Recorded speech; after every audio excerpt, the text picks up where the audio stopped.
on the 1099 miscellaneous, I want you to notice that they have become continuous forms recently.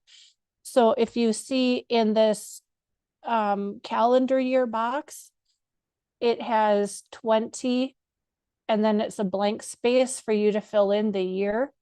And that means that when you buy 1099 forms or get 1099 forms from the IRS, for those of us that are still able to paper file, you will be able to just keep using the same form and just put the current year on it.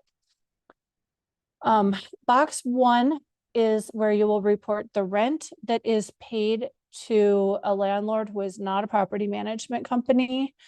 2 is where royalties get reported.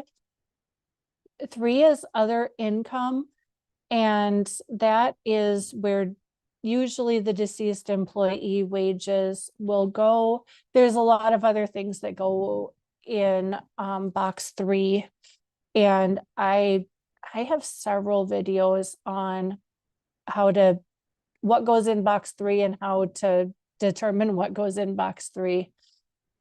And if any federal income tax was withheld, that goes in box 4. Fishing boat proceeds go in box 5. Medical and healthcare payments go in box 6.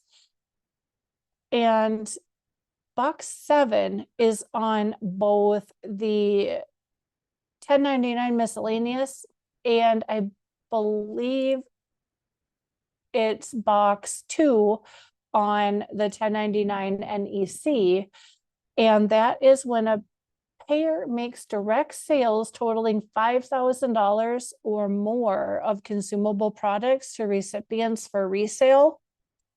So let's say I make raw goat milk soap and I sell $5,000 of it to a boutique in town, and it's a product that they're going to resell. I check that box.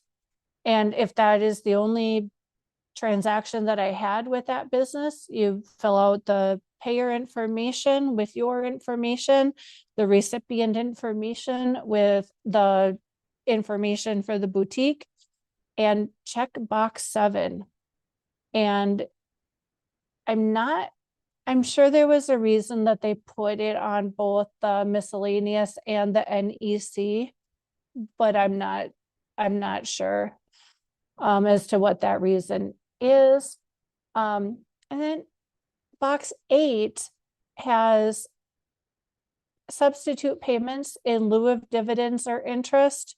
There's a lot of complexity involved with determining if you can put it on box 8 or if it goes on a 1099 dividend or 1099 interest reporting form.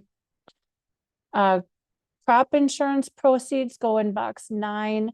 Gross proceeds paid to an attorney go in 10. This is not where you would put any payments that you made to an attorney. Say you're getting your legal forms updated, buying a contract, or have a consulting agreement with an attorney or a law firm.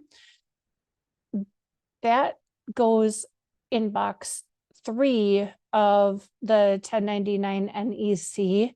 The only thing that go in gross proceeds paid to an attorney is if there's a lawsuit involved and the person who loses the lawsuit sends the proceeds to the attorney, and then the attorney sends it to the claimant.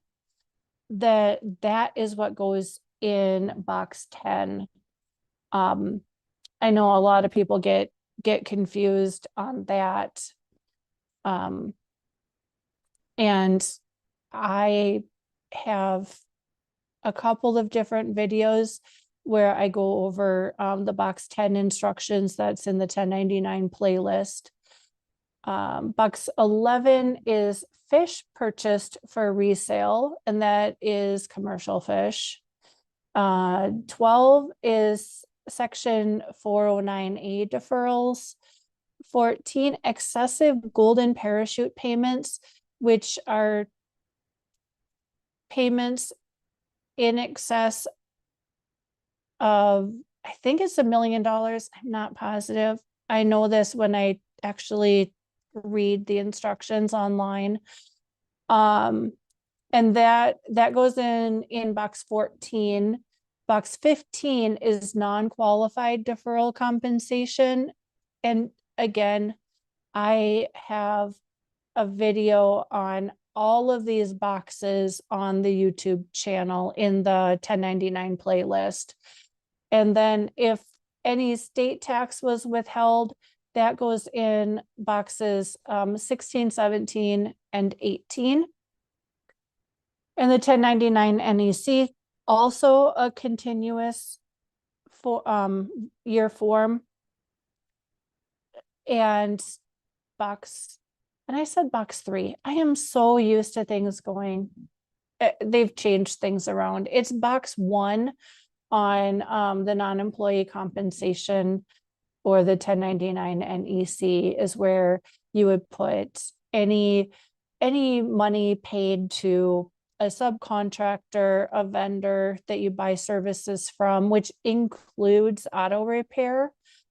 I get that question a lot. It's like, do I have to 1099 the repair shop?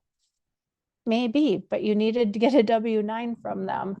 And attorney wages or attorney fees paid for regular legal services go in box 1. And again, there is the box 2 for the made direct sales totaling 5,000 or more of consumer products to recipient for resale.